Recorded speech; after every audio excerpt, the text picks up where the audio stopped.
এই জিনিসটা একটু মাথায় রাখবেন। আপনার ছেলে মেয়ে প্রত্যেকের আছে না যে আমরা চাই যে আমাদের সন্তানগুলো ভালো হোক। আমি প্রফেসর স্যার থেকে শুরু করে অন্যদেরকে বলবো, দেখেন আমার অবজারভেশন অনুযায়ী অনেক বড় বড় প্রফেসরদের ছেলে মেয়ে যেই জায়গায় যাওয়ার কথা সেই জায়গায় যেতে পারে নাই, এবং আমি খোলামেলা বলছি এটা একটা বড় কারণ কি জানেন? কারণ উনি নিজে যে জীবনটা লিড করছে ওনার সন্তানের জন্য উনি ওই জীবনটা দিতে চায় না। উনি নিজে খালি পায়ে স্যান্ডেল পায়ে সাইকেল চড়ে কষ্ট করে এক জায়গা থেকে আরেক জায়গায় গেছে, আর নিজের ছেলে মেয়েকে গাড়িতে আরাম করে পাঠাচ্ছে। নো, আমি এটার ঘোর বিরোধী। আমার ওয়াইফও বলে যে না এটা কেমন, আমি নো, এটা কখনোই হইতে পারে না।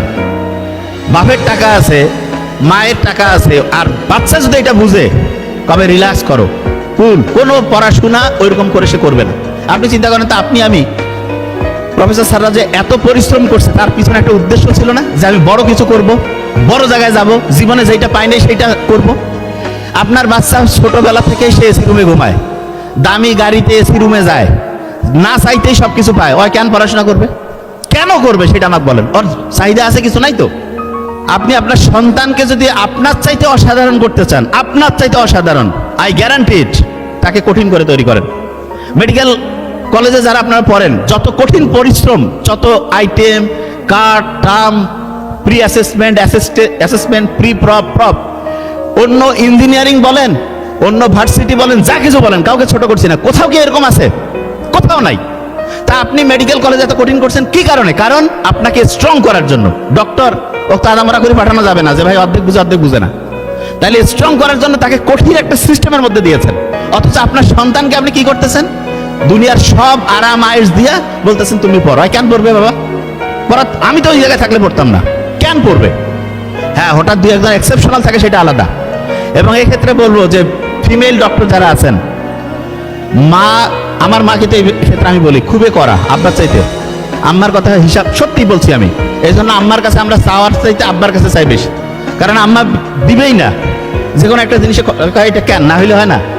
অথচ নর্মালি বোধহয় ফ্যামিলিগুলো তো উল্টা হয় না, যে বাবা একটু বোধহয় কড়াকড়ি করে মা, কিন্তু আমাদের ফ্যামিলিতে আমি দেখছি, আমার ছোট ভাইও আছে, আমার ছোট বোনও আম্মা কইলে দিবে না, আব্বাকে আমরা কই আম্মা কোয়া যাবে না, কারণ আম্মা বললে দেখা যাবে একটা ভেজাল লাগাই দিচ্ছে, কবে এটা হবে না।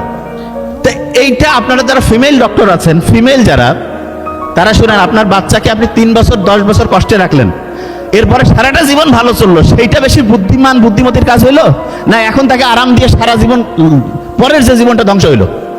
এরকম বিভিন্ন শহরে আছে, দেখবেন যে বড় বড় শিল্পপতি, বড় বড় ডক্টর, বড় বড় মানে বিজনেস ম্যাগনেট, তাদের ছেলে মেয়েদেরকে পুনর্বাসন কেন্দ্রে রাখছে। কি কারণে? ওই যে দৈনিক 15 মিনিটের কথা বলছিলাম না, সেইটা দেয়নি। এবং শেষে যে দেখেন, ফ্যামিলিতে একটা যদি এরকম বকে যায়, একটা যদি রাস্তা থেকে দূরে চলে যায়, আপনার গোটাল শান্তি কিরকম দুর্বিষহ অশান্তিতে পরিণত হয়, মানে আপনি হতবাক হয়ে যাবেন। এই জন্য যারা ফিমেল ডক্টর থেকে শুরু করে অন্যরা আছেন, আর অনেকে আছে না যে ব্র্যান্ডেড জিনিস লাগবে, ব্র্যান্ডেড আছে কিন্তু, কারণ আমি কিভাবে বুঝি, আমার ওয়াইফের আমি দেখি তো, তবে আমার হিসাব খুবই ক্লিয়ার।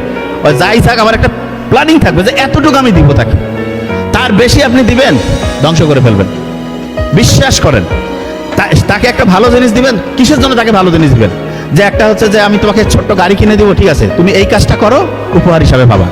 এবং অনেকে চায়, আমরা কই যে না আমি আমার বাচ্চার মনে কষ্ট দিব না, এখন কষ্ট দিবেন না, সারা জীবন আপনার বাচ্চা কষ্ট পাবে, আপনার জীবনও ধ্বংস হয়ে যাবে। এই জন্য যে কথাগুলো বলছি এগুলো মাথায় নোট ডাউন করেন, এবং এইরকম করে আপনার ফ্যামিলিকে হচ্ছে রেগুলেট করেন, দেখেন যে ফিউচারটা কত অসাধারণ হইতে পারে।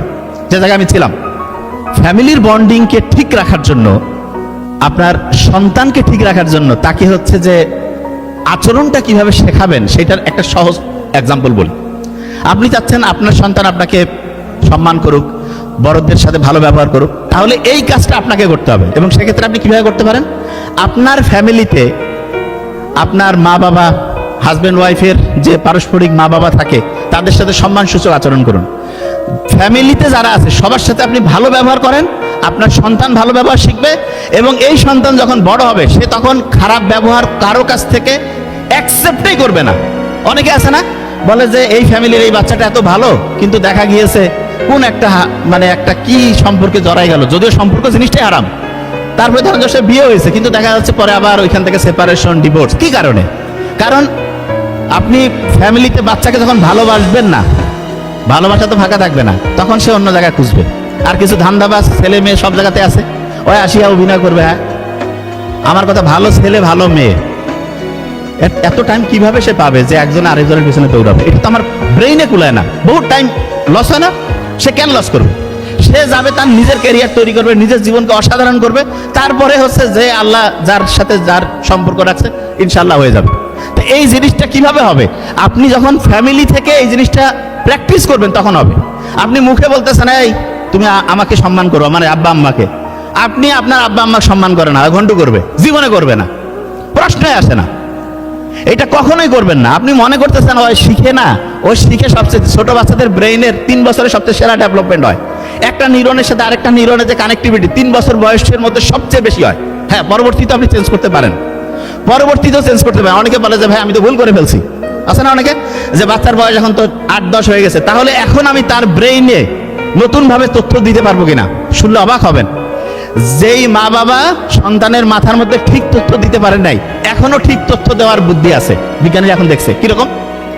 আপনি কি জানেন মাথার মধ্যে 5 রকমের ঢেউ চলে, 5 রকমের। তার মধ্যে সবচেয়ে ভালো 2টা ঢেউ আছে, 2টা।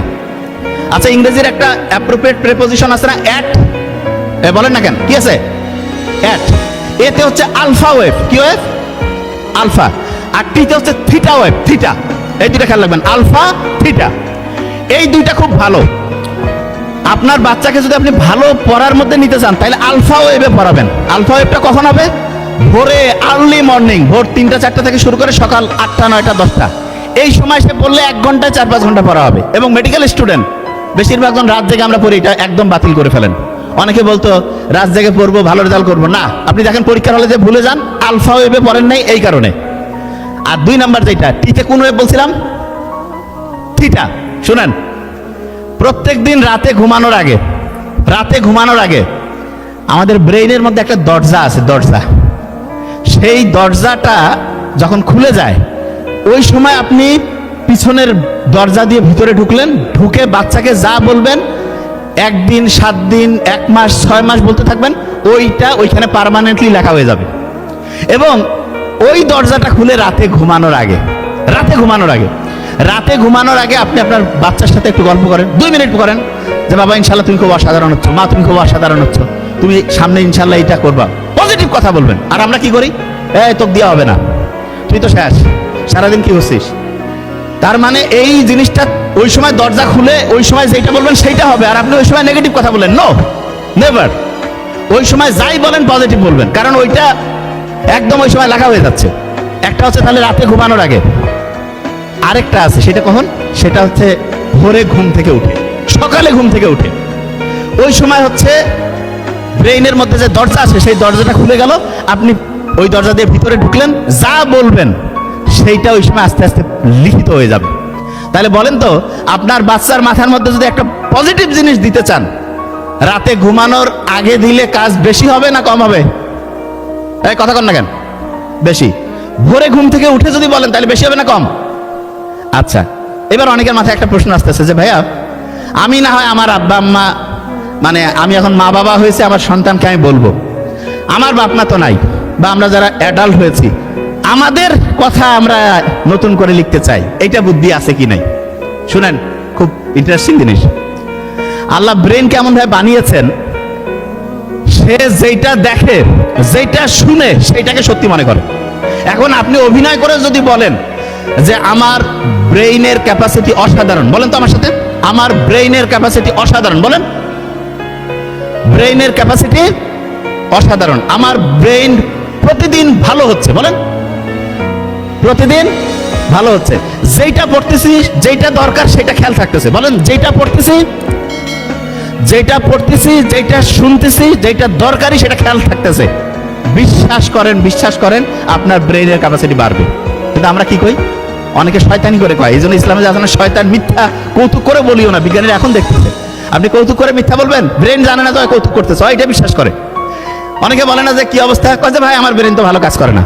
এবং অনেকে এটা মজা করে কয়। নো, নেগেটিভ কিছু কখনোই বলবেন না, সব সময় বলবেন যে আলহামদুলিল্লাহ, আলহামদুলিল্লাহ, আলহামদুলিল্লাহ। মুহাম্মদ সাল্লাল্লাহু আলাইহি ওয়াসাল্লাম কি কোনোদিন কইছে না আজকে ভালো লাগতেছে না? আলহামদুলিল্লাহ। আপনার অনেকের আরেকটা অভ্যাস আছে, কি বলে জানেন?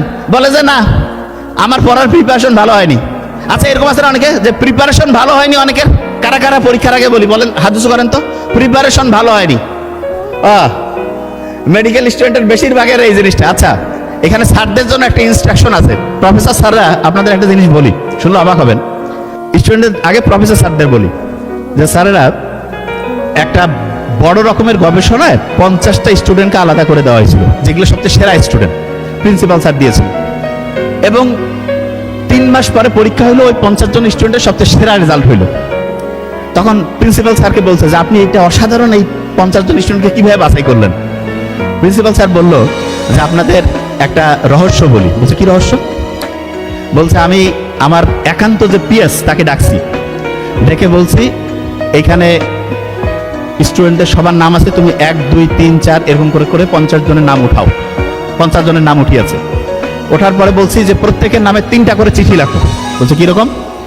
একটা চিঠি যাবে তার গার্ডিয়ানের কাছে, আরেকটা চিঠি যাবে যেই স্টুডেন্টরা যেই প্রফেসরদের আন্ডারে থাকবে তাদের কাছে, আরেকটা চিঠি ওই স্টুডেন্টের কাছে। কি লেখা আছে চিঠির মধ্যে? লেখা আছে যে আমরা ক্যালকুলেশন করে অ্যাসেসমেন্ট করে দেখেছি সবচেয়ে সেরা 50 স্টুডেন্টের মধ্যে তুমি একজন। আমরা চাই তুমি সামনে অসাধারণ রেজাল্ট করো। বাবা মার কাছে গেছে যে আপনার সন্তান সেরা 50-এর মধ্যে আছে, এত অসাধারণ স্টুডেন্ট আমরা পাই নাই, তার পিছনে আপনি হচ্ছে মনোযোগ দেন। টিচারকে বলছে আপনি সেরা 50 জন স্টুডেন্টকে পড়াচ্ছেন এবং আপনি সবচেয়ে সেরা টিচার দেখে আপনাকে দিয়েছে। টিচার মনে করতেছে আমাকে সবচেয়ে সেরা স্টুডেন্ট দিছে এবং আমি নিজেও সবচেয়ে সেরা টিচার। স্টুডেন্ট মনে করতেছে আমিও অসাধারণ স্টুডেন্ট। আব্বা আম্মা বাড়িতে করছে দৈনিক ডিম খাও, মাছ খাও, দই খাও, কেন? অসাধারণ স্টুডেন্ট আমার বাচ্চা। 1 সপ্তাহ, 1 মাস, 2 মাস, 3 মাস পড়লো, পরীক্ষার রেজাল্ট আসলো, ওই 50 জন সবচেয়ে সেরা রেজাল্ট করে ফেললো। তার মানেটা কি? তার মানে হচ্ছে টিচাররা যখন বিশ্বাস করে যে আমার স্টুডেন্টটা ভালো। আমরা কিন্তু অনেক সময় টিচার, আমি তো মেডিকেল কলেজে পড়ছি, আমি স্যারদেরকে বলবো যে দেখেন স্যার, কখনো কোনো স্টুডেন্ট যদি মেডিকেলে তো চান্স পায় কারো সবচেয়ে ক্রিম অফ দ্য ক্রিম, সবচেয়ে সেরা স্টুডেন্ট, এই স্টুডেন্টটা কেন খারাপ হলো এটা নিয়ে আমরা কোনোদিন গবেষণা করি না। তার মধ্যে একটা বড় কারণ যে কোনো একজন টিচার হয়তো বলছে তুই পাবি না, তুই কিভাবে মেডিকেলে পড়ছিস, তোর দ্বারা হবে না। জীবনে কোনো স্টুডেন্টকে কখনোই এরকম নেগেটিভ কথা বলবেন না, এটা খুবই খারাপ। স্টুডেন্ট যেই পরিস্থিতিতেই থাক